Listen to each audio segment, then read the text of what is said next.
पुल सिरात, जहन्नुम के ऊपर बना हुआ मशहूर पुल। बिलाशुबा हम सब इस पुल को पार करेंगे, जो बाल बराबर बारीक और तलवार की धार जितना तेज है।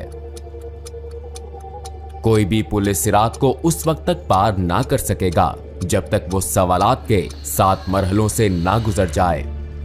7 सवालात, 7 मुख्तलिफ पड़ाव पर। ये 7 सवालात क्या हैं? क्या आप इनका जवाब देने के लिए तैयार होंगे?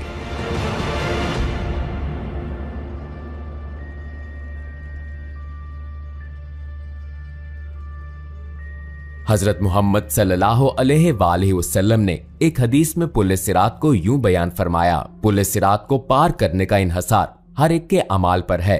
कुछ लोगों के लिए ये बहुत आसान होगा और कुछ के लिए बहुत मुश्किल। ये जहन्नुम का एक पुल है जो के बाल से ज्यादा बारीक और तलवार की धार से ज्यादा तेज है। इसमें कांटे और बेड़ियां हैं जो उनको गिरफ्त में लेंगे जिसे अल्लाह चाहेगा।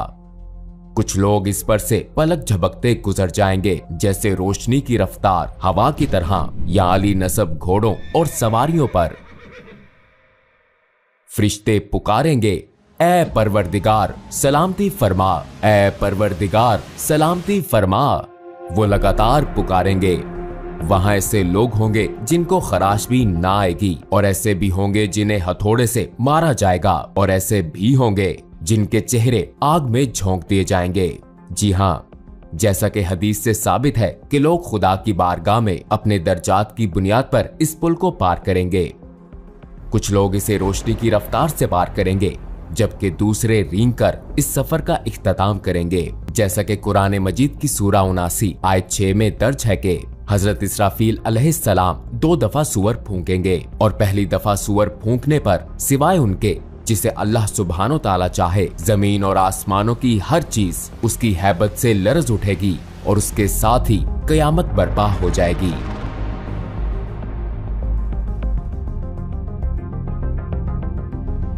दूसरी दफा सूअर फूंकने पर सब दोबारा जिंदा होंगे और अपने रब की तरफ दौड़ेंगे ताकि मैदाने हशर में जमा हो जाएं, रोजे महशर का मकाम। जो लोग इस खौफनाक कयामत में दोबारा उठाए जाएंगे, उनको उनके अमाल का हिसाब दिया जाएगा जो उन्होंने दुनिया में किए थे।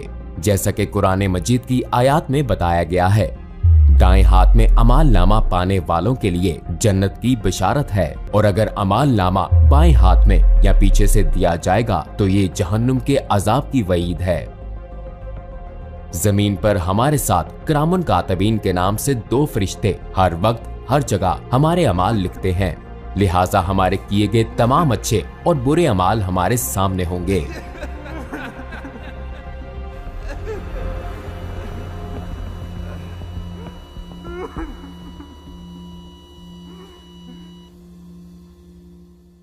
अमाल नामे के हवाले से सूरह कहफ की आयत नंबर 49 में बताया गया है,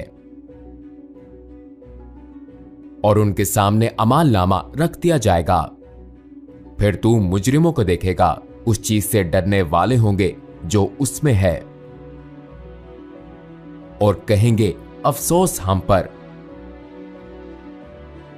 ये कैसा अमाल नामा है कि उसने कोई छोटी या बड़ी बात नहीं छोड़ी, मगर सबको महफूज किया हुआ है, और जो कुछ उन्होंने किया था सबको मौजूद पाएंगे, और तेरा रब किसी पर जुल्म नहीं करेगा। रोजे महशर अमाल नामा हमारे सामने रखा जाएगा।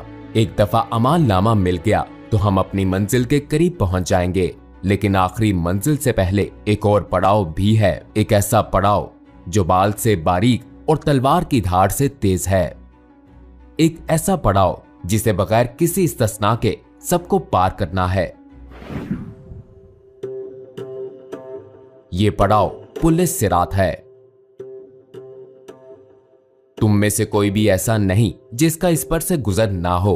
ये तेरे रब पर लाजिम मुकर्रर किया हुआ है।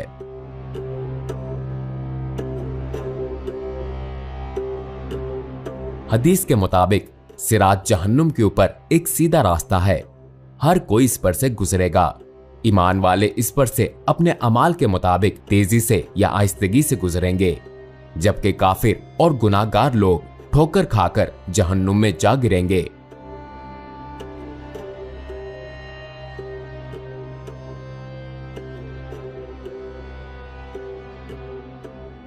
प्यारे नबी सल्लल्लाहु अलैहि वसल्लम ने फरमाया, सबसे पहले पुल सिरात को अबूर करने वाले आप सल्लल्लाहु अलैहि वसल्लम होंगे और फिर आप सल्लल्लाहु अलैहि वसल्लम की उम्मत। अगर लोगों के अमाल अच्छे होंगे तो वो तेजी से इस पर से गुजरेंगे। लिहाजा पुल सिरात पार करने के लिए आपसे क्या पूछा जाएगा? पुल सिरात पर हर एक से उसकी जिंदगी के अच्छे अमाल और गुनाहों के बारे में पूछा जाएगा। जैसा कि हमने शुरू में कहा कि पुल सिरात को 7 मरहलों पर सवालात के बगैर पार नहीं किया जा सकता। 7 पड़ाव के 7 सवालात। पहले पड़ाव पर जो पहला सवाल होगा वो हमारे ईमान के बारे में है। अगर हमारा ईमान कामिल है तो हम बासानी पहले मरहले से गुजर जाएंगे, लेकिन काफिर पहले ही मरहले में जहन्नुम में जा गिरेंगे। हम जानते हैं कि उन लोगों का आखिरी ठिकाना जहन्नुम है जिनको ईमान लाने का मौका दिया गया, लेकिन वो फिर भी ईमान नहीं लाए।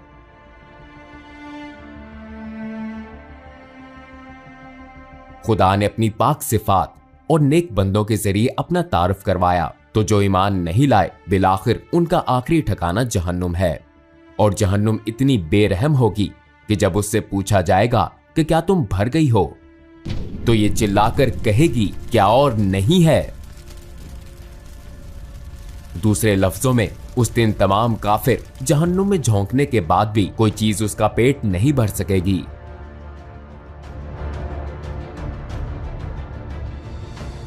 लेकिन डरे मत, अगर आप ईमान लाए और आपने नेक अमाल किए तो आपको रोजे महशर की सख्तियों से पलक झपकते ही छुटकारा मिल जाएगा, बिल्कुल ऐसे जैसे हजरत इब्राहिम अलैहिस्सलाम आग में सही सलामत रहे। अगर आप ईमान लाए लेकिन खुद को बचाने के लिए अच्छे अमाल जमा नहीं किए, तब भी आपके पास मौका है, वरना आपके गुनाह कांटे बनकर आपका पीछा नहीं छोड़ेंगे। अगर आप इन कांटों से पीछा छुड़ा लेते हैं तो बहुत अच्छी बात है, लेकिन अगर ऐसा ना हो सका तो जहन्नुम की आग आपको निकलने की मुंतजिर होगी।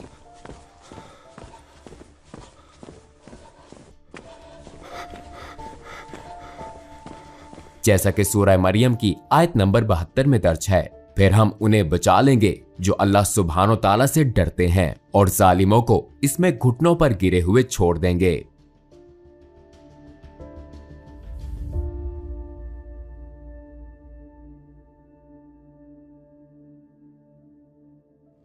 आइए इस पर बात करें कि हम इस पुल को कैसे पार करेंगे, जहां जहन्नुम अपनी तमाम तर होलनाकियों और दहशत के साथ हमारे कदमों तले होगी। हम कोशिश करेंगे कि इस पर नजर ना पड़े और हमारी तवज्जो अपने रास्ते पर मरकूज रहे। हम अपने इर्द गिर्द लोगों को देखेंगे। एक तरफ वो लोग होंगे जो अपने गुनाहों पर पछताएंगे, जबकि दूसरी तरफ वो लोग होंगे जो जहन्नुम में जा गिरेंगे। वहाँ ऐसे लोग भी होंगे जो इस दुनिया में रहते हुए आखिरत की फिक्र करते थे, और वही होंगे जो इस पुल को तेजी से बगैर किसी तकलीफ के पार कर लेंगे। पहले सवाल के जवाब में कामयाबी के बाद हम वहां पहुंचेंगे जहां दूसरा सवाल पूछा जाएगा। हमसे यहां नमाज के बारे में पूछा जाएगा, जो कि ईमान के बाद दीन इस्लाम का सबसे अहम सतून और इसके बुनियादी अरकान में से एक है। आपकी नमाजें जितनी मुकम्मल और खालिस होंगी, आपका हिसाब उतना ही आसान होगा। लेकिन अगर आपकी नमाज सही नहीं है तो शायद आपके अकीदे की इमारत गिर जाएगी। हमारे प्यारे नबी सल्लल्लाहु अलैहि वसल्लम ने फरमाया, नमाज दीन का सतून है, जिसने इसको तर्क किया बस उसने पूरे दीन को मुनहदम किया। अगर हम जहन्नम की आग से बचना चाहते हैं तो हमें यकीनी तौर पर अपनी नमाजें एक इमारत के मजबूत सतून की तरह कायम करनी होंगी। अगर हम जमीन पर सुई के नाके से भी जहन्नुम की आग देख लें तो सजदे से सर नहीं उठाएंगे। ठीक है, हमारा ईमान मजबूत है और हमारी नमाजें भी दुरुस्त हैं। अब हम तीसरे मरहले में दाखिल होंगे। अगर हमने दुनिया में खुदा के माल को उसकी हदायत के मुताबिक खर्च नहीं किया तो अगला सवाल हमारे लिए परेशान कुन होगा, क्योंकि हमसे पूछा जाएगा कि हमने अपना माल कहां खर्च किया और किसके साथ बांटा। क्या हमने ज़कात अदा की, हमसे सवाल होगा। इस बारे में गौर कीजिए। आपने जिंदगी इस ख्याल के तहत गुजारी कि खालिक का अता करदा माल आपका अपना है और ज़कात जिसका हुक्म खुदा ने बांटने के लिए दिया, आपने इसे मुस्तहकीन को देने के बजाय उनसे छुपाने को तरजीह दी। हमें ऐसी सूरत हाल से अल्लाह की पनाह मांगनी चाहिए। अगर हम अपना माल छुपाएंगे तो जन्नत भी हमसे छुप जाएगी।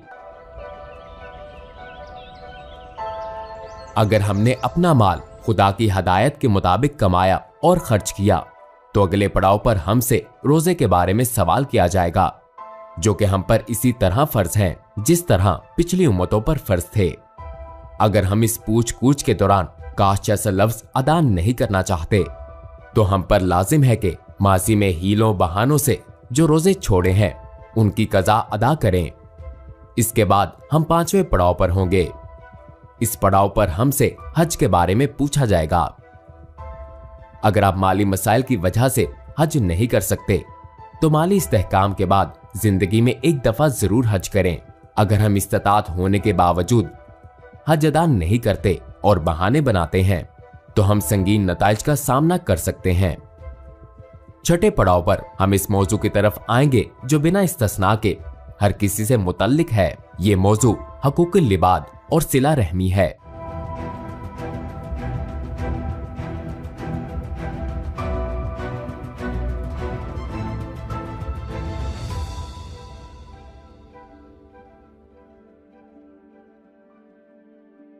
हम हमेशा दूसरों का हक गजब करके उनके हकूक नजरअंदाज करते हैं, ताहम बहुत सी चीजें लोगों के हकूक में शुमार होती हैं। बाज़ औक़ात हम ऐसा ला इल्मी में करते हैं, बाज़ औक़ात हम जानबूझकर ऐसा करते हैं ये समझ कर कि कुछ नहीं होगा। मिसाल के तौर पर हम ये जाने बगैर कि आया ये सच है या नहीं किसी के बारे में बातें फैलाते हैं, लिहाजा हम आसानी से बहतान या गीबत का हिस्सा बन जाते हैं।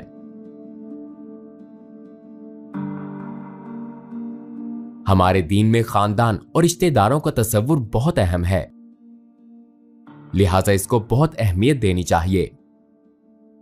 ताहम हो सकता है कि हम अपने तमाम रिश्तेदारों के साथ हमेशा ना रहें, हमें उनके कुछ रवैये नापसंद हो, लेकिन हमें उनसे मुकम्मल कता ताल्लुक नहीं करना चाहिए। आइए सहाबा कराम रिजवान अल्लाह अलैहिम अजमाइन की हयात पर नजर डालें। चंद सहाबियों के वालिदैन मुसलमान ना थे, लेकिन उन्होंने फिर भी अपने वालिदैन को खुश करने की कोशिश की, सिवाय उन मामलात के जिनसे खुदा ने मना किया था। जब हम उन तमाम मराहिल से गुजर जाएंगे तो हमसे तहारत यानी गुस्ल का सवाल होगा।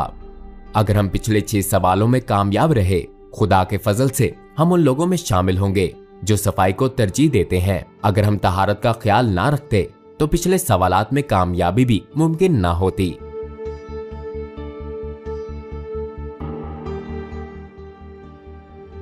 इन तमाम सवालात के बाद जहन्नुम अपने हकदारों को ले लेगी और जन्नत खुदा से अपने रिहाइशों का सवाल करेगी। नबी अकरम सल्लल्लाहु अलैहि वसल्लम ने एक हदीस में फरमाया, बहुत से लोगों को पुलिस सिरात का पता भी ना चलेगा और वो फरिश्तों से इस बारे में पूछेंगे कि वो जहन्नुम और पुलिस सिरात कहाँ हैं, क्या हमने इसे अबूर कर लिया। फरिश्ते जवाब देंगे कि तुम जहन्नुम के ऊपर इस पुल को पार कर चुके हो, लेकिन तुम्हारे अमाल के नूर की वजह से जहन्नुम की आग बुझ गई और ढांप दी गई।